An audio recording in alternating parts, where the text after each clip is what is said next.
तो हम आज हम बात करेंगे वास्तविक संख्याएं। वास्तविक संख्या क्या होती हैं? तो ये हमारा पहला टॉपिक है। प्रश्नावली कौन सी है? ये हमारी प्रश्नावली फर्स्ट चैप्टर है ये हमारा 1.1। ठीक है, 1.1। तो हम इसमें देखेंगे, हमसे पूछा जाएगा पहले क्वेश्चन कि निम्नलिखित संख्याओं को अभाज्य गुणनखंड के रूप में व्यक्त कीजिए। क्या करना है? निम्नलिखित संख्याओं को अभाज्य गुणनखंड, क्या बोला गया? निम्नलिखित संख्याओं को अभाज्य गुणनखंड, किसके? अभाज्य गुणनखंडों के रूप में हमें क्या करना है? व्यक्त करना है। ठीक है, तो हमें पहले हम इसका बेसिक समझ लें कि इसमें गुणनखंड व्यक्त कैसे करने हैं, अभाज्य गुणनखंड कैसे व्यक्त करने हैं। जैसे कि एग्जांपल ले लूं मैं। पहले हमें यह समझ लेना है कि अभाज्य क्या होते हैं और भाज्य क्या होते हैं। तो पहले देख लें हम अभाज्य क्या है, भाज्य देखेंगे और अभाज्य। ठीक है, भाज्य और अभाज्य ये क्या होते हैं? भाज्य वो नंबर होते हैं जो दो से ज्यादा, मतलब दो से अधिक नंबरों से किसी नंबर को काटा जाए, डिवाइड हो जाए। ठीक है, जैसे कि हम देख लें भाज्य, हमने ले लिया, मैं ले लूं 12 ले लूं। ठीक है, क्या ले लिया? 12 ले लिया। 12 को हम कितने भागों में काट सकते हैं? 12 को पहले नंबर तो हम 2 से भी काट सकते हैं, 3 से भी भाग दे सकते हैं, 4 से भी भाग दे सकते हैं, और 6 से भी भाग दे सकते हैं, और 12 से भी भाग दे सकते हैं, और 1 से भी भाग दे सकते हैं। ठीक है, कितने नंबरों से इनको भाग दे सकते हैं? हम इतने नंबरों से काट सकते हैं। 2 से अधिक हो गए। ठीक है, ऐसे ही ले लें हम 6 ले लें। चलो छोटा नंबर ले लिया 6। चलो मैं यहाँ पे दे दूं, छोटा नंबर ले लिया मैंने 6 ले लूं। 6 को भी हम कितने नंबरों से काट सकते हैं? ये भी हमारा क्या भाज्य है। भाज्य क्या होते हैं? जिसमें भाग चला जाए कितने? 2 से अधिक नंबरों से। तो देखेंगे इसमें कितने बार जाएगा भाग? 2 से चला जाएगा, 3 से चला जाएगा, और 6 से चला जाएगा, और 1 से। ठीक है, तो ये भी देखो 2 से अधिक हो गया। जो नंबर, जिस नंबर को 2 से अधिक नंबरों से डिवाइड किया जा सकते, वो हमारी संख्या कौन सी कहलाती है? भाज्य संख्या कहलाती है। अभाज्य संख्याएं क्या होती हैं? अभाज्य संख्याएं वो संख्याएं होती हैं जो सिर्फ स्वयं से कटे, अन्यथा दूसरे से ना कटे, 2 से अधिक ना, 2 से अधिक संख्याओं से ना डिवाइड हो, उसको अभाज्य कहते हैं। जैसे कि एग्जांपल देख लें। एग्जांपल जैसे मैंने ले लिया 3 ले लिया। चलो ऐसे नहीं, पहला नंबर मैं 2 ले लूं। 2 देखो, 2 को कितने नंबरों से डिवाइड कर सकते हैं? एक बार भी जाएगा और 2 बार जाएगा, 2 से अधिक नहीं होगा। ठीक है, एक में एक बार चला जाएगा और 2 बार चला जाएगा, 2 से चला जाएगा। जैसे 3 ले लूं, तो 3 में भी क्या 1 से जाएगा और 3 से। देखो स्वयं से ही हो रहा है। ठीक है, अन्यथा तीसरा नंबर कोई भी इसे नहीं काट पाएगा। तो ऐसे ही हम ले लूं 7 को ले लूं मैं। 7 में 1 से जाएगा, 7 से जाएगा, कोई तीसरा नंबर नहीं आएगा। और ऐसे ही 11 को ले लो, 11 में 1 जाएगा और 11 से जाएगा। ऐसे ही जो नंबर स्वयं से ही डिवाइड होंगे, अन्यथा तीसरा नंबर नहीं आएगा, जो तीसरे नंबर से ना कटे, वो हमारी संख्या क्या कहलाती है? अभाज्य संख्या कहलाती है। ठीक है, तो हमसे वही कहा गया यहाँ पे कि निम्नलिखित संख्याओं को अभाज्य गुणनखंड के रूप में लिखना है। तो जैसे गुणनखंड अभाज्य संख्याओं के रूप में लिखना है, तो हम देखेंगे इसको मैं रख दिया है कि निम्नलिखित संख्याओं को अभाज्य गुणनखंडों के रूप में व्यक्त कीजिए। हमें दिया गया है 140। ठीक है, कितना दिया गया? 140, 140 दिया गया है। हमें इसको क्या करना है?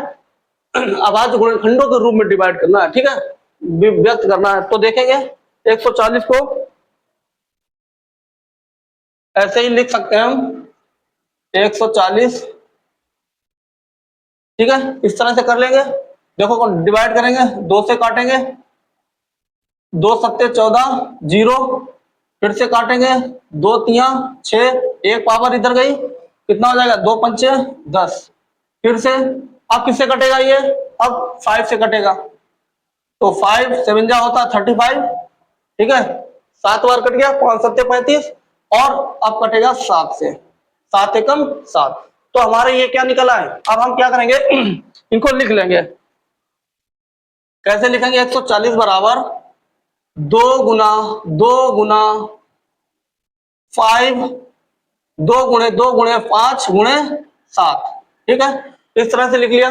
अब इसमें होता क्या है, एचसीएफ जब ज्ञात होता है हमारा, जब हम एचसीएफ को ज्ञात करते हैं तो मिनिमम पावर ली जाती है, और जब एलसीएम को ज्ञात किया जाता है तो मैक्सिमम पावर ली जाती है, ठीक है, वो आगे समझेंगे। अभी फिलहाल हम इतना देख लें कि हमने ये देख लिया। तो हमारे यहाँ पे देखो कितने अभाज्य गुणनखंड है, 7 हमारा लास्ट में क्या है, अभाज्य है, तो इसीलिए क्या हुआ, ये हमारे अभाज्य गुणनखंड हो जाएंगे। इनकी पावर में लिख देंगे, जैसे कि अब लिखेंगे अभाज्य गुणनखंड के रूप में, कैसे लिख देंगे, इक्वल टू 2 कितनी बार है हमारा, 2 बार है, तो 2 की पावर 2, ठीक है। 5 है, 5 कितने हैं, 1 है, तो 5 की पावर 1 इंटू 7 कितने हैं, 1, 7 की पावर 1। तो हमारा क्या बन गया, ये हमारा बन गया अभाज्य गुणनखंडों के रूप में हमने व्यक्त कर दिया। ये हमारे अभाज्य गुणनखंड होगा, ठीक है। क्या होगा, ये अभाज्य गुणनखंड इन्हीं को कहा जाता है, ठीक है। क्लियर हो गया। एक और क्वेश्चन है, दूसरा क्वेश्चन देखेंगे।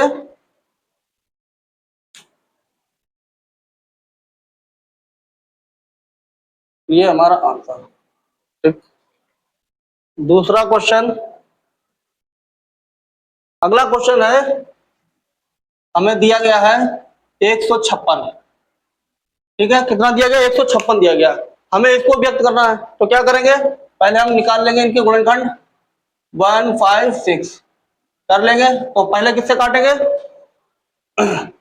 पीछे क्या लगा हुआ, 6 लगा है, तो हम 2 से भाग दे देंगे, 2 सत्ते 14, एक पावर आई इधर तो हो गया 16, 2 अट्ठे 16, फिर 2 तिया 6 और एक इधर 2 ने 18।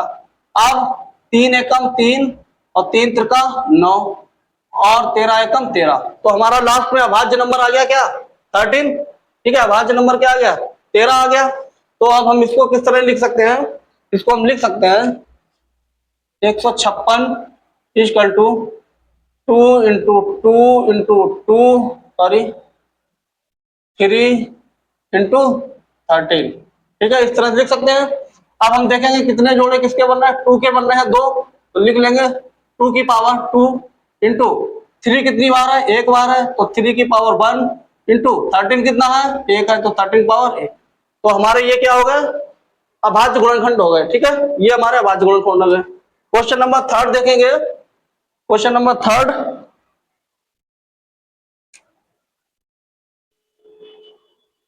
ठीक है, क्वेश्चन नंबर 3 देखेंगे। दिया गया है, क्वेश्चन नंबर 3 है 38 और 25, ठीक है, 3825 दिया गया मुझे, ठीक है, 38 और 25 दिया गया, हमें इसके करने हैं, तो हम इसके भी निकाल लेंगे किस तरह से, देखें गुणनखंड पहले कर लेंगे 38 25, ठीक है, इसको करके देखेंगे, 5 से भाग देंगे, 5 सत्ते 35 बचा 3, 5 छक्का 30 पचम 25, ठीक है।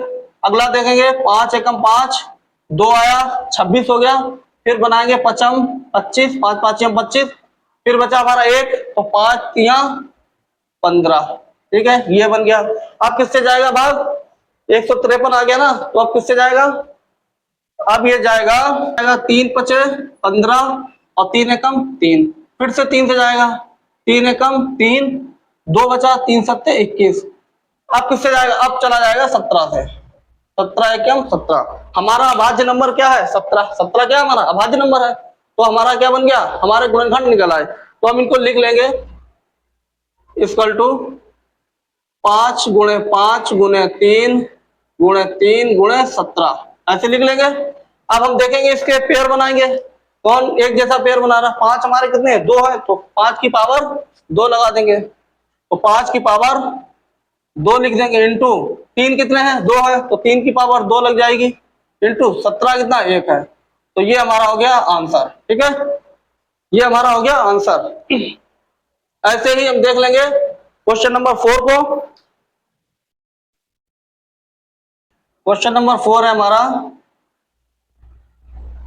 5005, यही दिया गया है, इसको भी सॉल्व कर लेंगे हम। पहले हम निकालेंगे क्या इसके गुणनखंड, तो 5 0 0 5, ठीक है, इसके गुणनखंड कर लेंगे किस तरह से। अब हमें पता है 5 5 लगा हुआ है तो हम 5 से ही भाग दे देंगे। तो पहला करेंगे 5 एकम 5 0 0 5 एकम 5, ठीक है। अब हमें देखना है 1001 आ गया हमारा, ये किससे जाने वाला है, देखेंगे 2 से तो जाएगा नहीं, 3 से चेक करूं, 3 त्रिका 9 1 हुआ, फिर 3 त्रिका 9 1, 3 से भी नहीं जाएगा। अगला किससे जाएगा, अब 7 से चला जाएगा, 7 एकम 7 3 बचा 30 हो गया, हाँ 7 से चला जाएगा, ठीक है। तो हम क्या करेंगे 7 से काट देंगे, 7 एकम 7 3 बचा 30 हो गया, 7 चौक 28, ठीक है, 28 2 बचा 21 हो गया, फिर 7 तिया 21, 11 एकम 11 3 बचा, फिर 11 तिया 33, अब जाएगा 13 से, 13 एकम 13, ठीक है, हो गया खत्म। हमारे फैक्टर निकल आए, तो इनको लिख देंगे अब हम इक्वल टू 5 गुना 7 गुना 11 गुना 13, ठीक है, ये हमारे हो गए आंसर, ठीक है। ये हमारे सब सिंगल पेयर में है, कोई भी इसके डबल पार्ट नहीं दिए गए हैं, तो हमारा क्या बन गया, अभाज्य गुणनखंड हो गए हमारे ये, ठीक है। हम अभाज्य गुणनखंड निकाल ले, देखो सब अभाज्य गुणनखंड निकले हैं, तो ये हो गया। अगला क्वेश्चन क्या है, क्लियर हो गया। अगला क्वेश्चन, अगला क्वेश्चन हमारा है इसका 5वां क्वेश्चन है ना, 7 4 2 9, यही दिया गया 7 4 9 2, ठीक है। लास्ट क्वेश्चन हमारा क्या है 7 7 4 2 9, तो हमें क्या करना है, इसको भी हमें कर लेना है।